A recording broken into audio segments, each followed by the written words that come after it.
আসসালামু আলাইকুম। আমি মোহাম্মদ সুলাইমান, ঢাকার বাসিন্দা। আমি আজকে এই ভিএফএস থেকে আমার ভিসাটা কালেক্ট করেছি। আমি আমার জার্নিটা আপনাদের সাথে শেয়ার করতেছি। আমার অনার্স কমপ্লিট করি 2016 সালে। তারপরে আমি একটা জবে জয়েন করি, প্রাইভেট জবে। 23-এর দিকে আমি আসলে চিন্তা করি যে না, আমার আসলে মাস্টার্সটা কমপ্লিট করা দরকার দেশের বাইরে। ফ্রেন্ডের সাথে কথা বলতেছিলাম, তো উনি সাজেস্ট করে যে ইতালির ব্যাপারে প্রসেস করতে পারেন, কেননা এখানে ভালো এডুকেশনাল কোয়ালিটি আছে।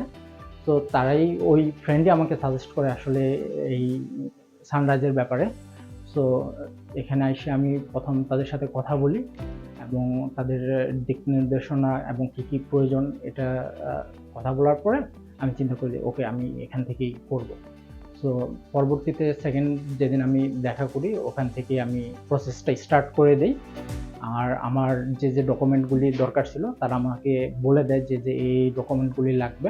অ্যাপ্লিকেশন প্রসেসটা তারা স্টার্ট করে এবং আমার সাবজেক্টটা আসে telecommunication engineering, university of casino and southern Latvia.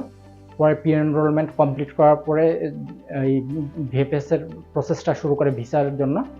এবং এখান থেকে আসলে কিছু কিছু কাগজপত্র আমার পার্সোনালি কালেক্ট করা লাগছে, কেননা সবগুলি তো আর না, বাট তারাও আমার যে ডকুমেন্টগুলি প্রসেসে হেল্প করতে পারে তারা আমার হেল্প করছে।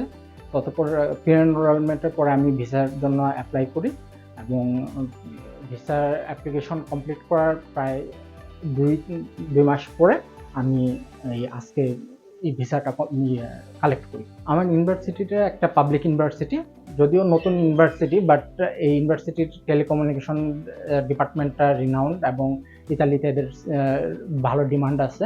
সো এই জন্য আমি এই ইউনিভার্সিটি অফ ক্যাসিনোর টেলিকমিউনিকেশন ইঞ্জিনিয়ারিংটা চয়েস করি। আমি স্কলারশিপের জন্য আবেদনও করা হয়েছে, এখন প্রসেস রানিং, আশা করি পাবো ইনশাল্লাহ। সবাই আমার জন্য দোয়া করবেন। Thank you.